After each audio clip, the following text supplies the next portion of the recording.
Okay, so this is the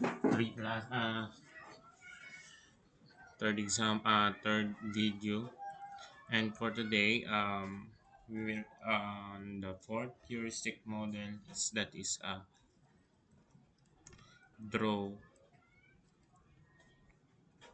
or make a diagram, draw or make a model. I mean, so this one same example. Mr. De La Cruz has 20 ducks and goats. So, same question on a step 1. What is the given? What is asked? Right? So, tama lang yan. Yung S sub 2 naman, so we can use another plan. Let's make a plan. What if let's draw. So, what is your plan? Uh, make or draw a sorry. It should be draw. Bakit nagiging P2? So let's draw or use a diagram or draw a diagram. So how can we draw? So first, very simple lang man. So kung nantaon mo, pulo. 20 gali, sorry. 20 ka ducks here. 20 ducks and 20 goats. So here, let's start it on just, ayan. Sorry kung ganito tsura sa drawing ko. So, obrata sang this one is a draw a diagram or a model. Sorry. Or a model. So, 20. So, madraw kita 20 di. Pila na ni? Ano? To. Ito. Ito.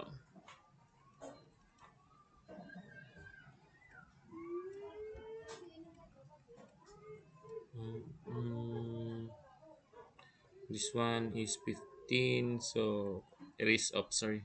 May ara na legal di sobra. So, pare. And I'll just add na lang di scale. Okay, so this one. So this one, ng mga bilog nga ni representing a goat or a duck. So first, let's draw two. So this one represent a legs. This green represent number of heads. And this one, purple, is represent number of legs. Okay? So, let's make it na lang anay 2. 2 lang tanan. Kay pinakagamay na number of legs sa animals ni De La Cruz is 2.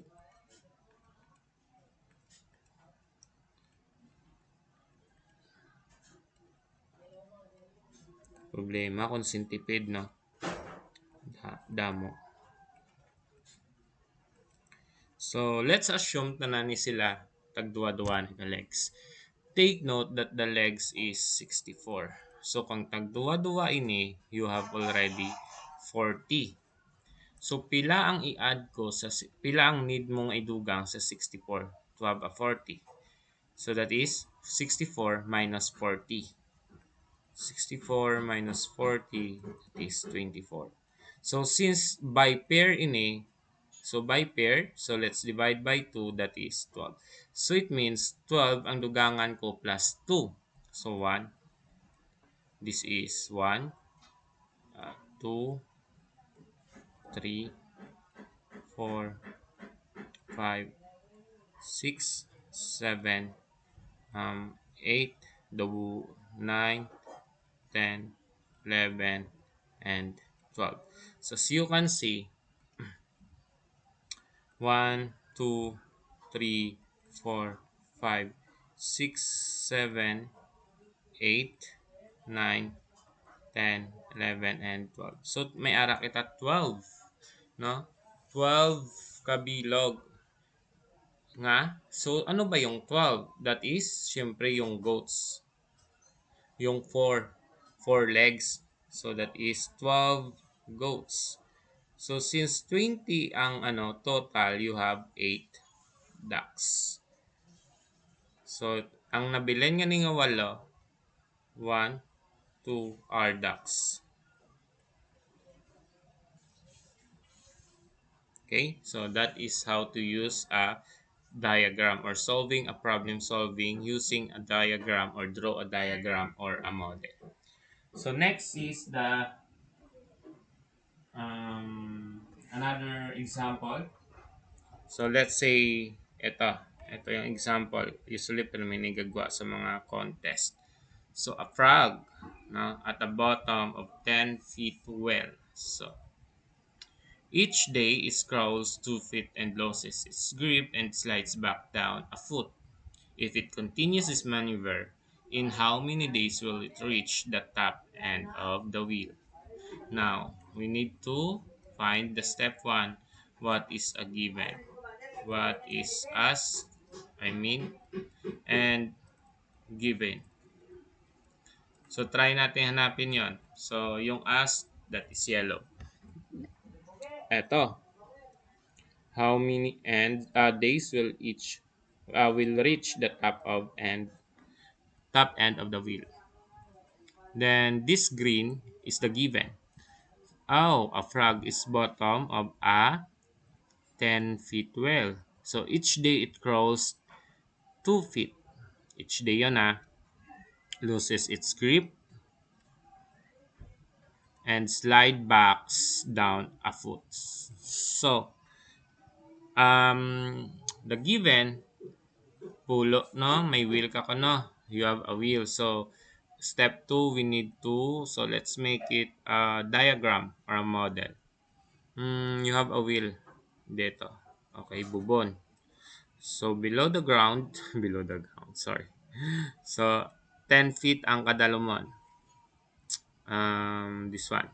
So, let's assume that is 10 feet from this. So, yung frog mo, si Froggy dito. Okay. So, si frog is below 10 feet. So, that is from day 0. So, what's the plan? Let's make a diagram. Since every day nagasaka sa by 2 feet. And then, for paghapon, panaog siya by a foot. So, we need to find out kailan lalabas, in how many days. How many days makagwa si Froggy? No? So, let's use a diagram. Pwede na to actually. So, we can just make here, ito. Lagyan natin dito ng ito. So, that is day 1. I don't know lang kung kaya to. Day 2. Day 3. Day 4. Day 5. Day 6. Day 7. Day 8. So, let's try na lang hanggang day 8 na lang. So, at the first day, Froggy will jump by 2 feet. But, at the end of the day, slow down by 1. So, diya si Froggy. At day 1, lagyan natin siya. Itong day 1 niya. Then, at the day 2, he jumped again by 4. But, it lost its grip at the end of the day. So, this is the day 2. And, the same thing, it continues until day 3. Then, it will down again here. That is day 3. After that one, so maanuluwat si Froggy 2, then ma-down by 1. And that is day 5. Ay, day 4 pa lang ta. Tama ba? Parang may mali. 3 down by 2. Mag-start ba tayo sa 0? Wait lang.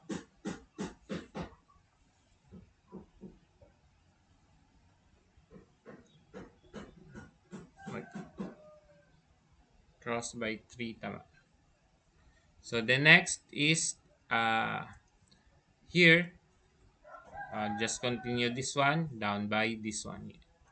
So this siya. Pila na ka green? 1, 2, 3, 4, 5. So that is day 5. Then next, up and down. So that is on here. And take note, ara pa lang sa 7 feet. Sorry. Kabos akong drawing. Can I just erase na lang and make this one 10? Dapat 10 ang katason.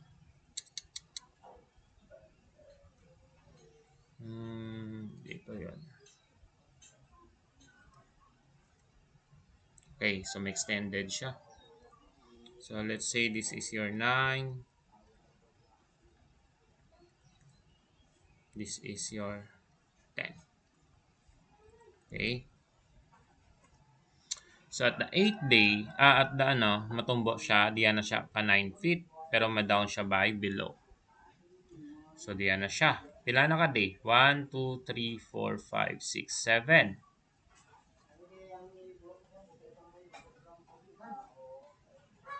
Wait lang.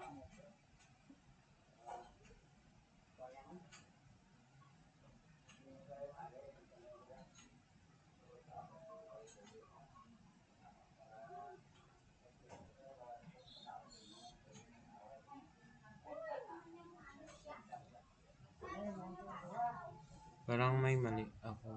Dapat first try dito. Sorry. So, dapat dito may 0 day pa tayo. Hindi ko man nilagay. May day 0 man naman ako dito. Sorry. So, mag-up dito. Dito siya kay 1. So, atras tayo ng konti. No? At day 1. Sa 1 talaga siya. Sorry. Okay. So, dito siya sa day 1. At 1 feet. 1 foot I mean. Then,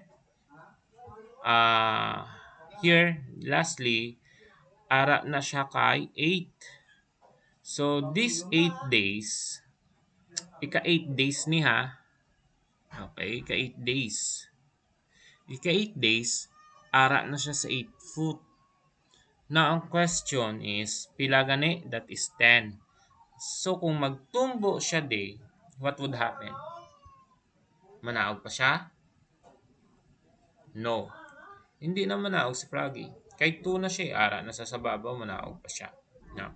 Kayang may kalapnan na sa days. Okay. So, makagwa na si Froggy. So, pila ka days? So, that is 1. Pila ka green? 2, 3, 4, 5, 6, 7, 8, and 9. So, diyan na si Froggy at ka 9 days. So, sorry, this one is step 3. And then, your answer is, what is us? So, 9 days. The frog needs 9 days to reach the top end of the wheel. Okay, so this is the solution. So yun na, no? Hindi mo na kailangan, no? You don't need to go back at the 9 days. Sorry, it's not 9 days. On the 8 days,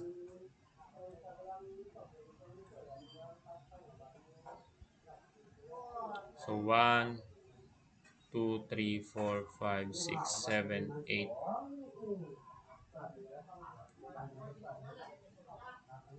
Nine.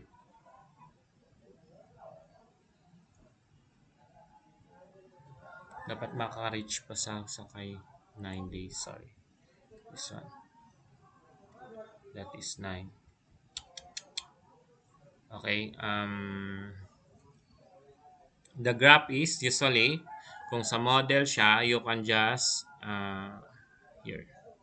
Let me write dito 0, 1, 2, 3, 4, 5, 6, 7, 8, and 9, 10. So this one,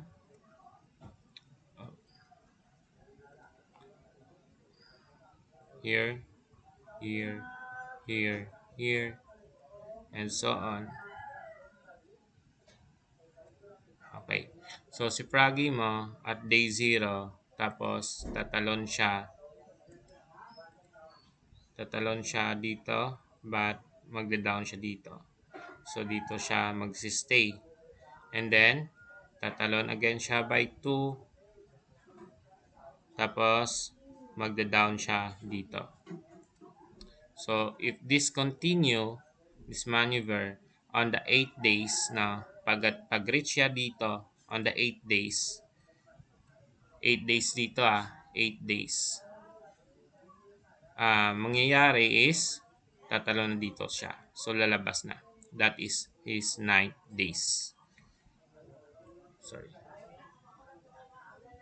Dito yung 9 days na. Sa baba. Sa taas pala, I mean. The 9 days. Ito.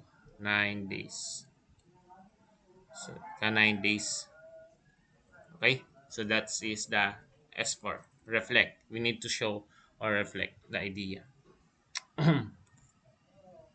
of the question. So, next, after this one is the systematic. Next video na lang na.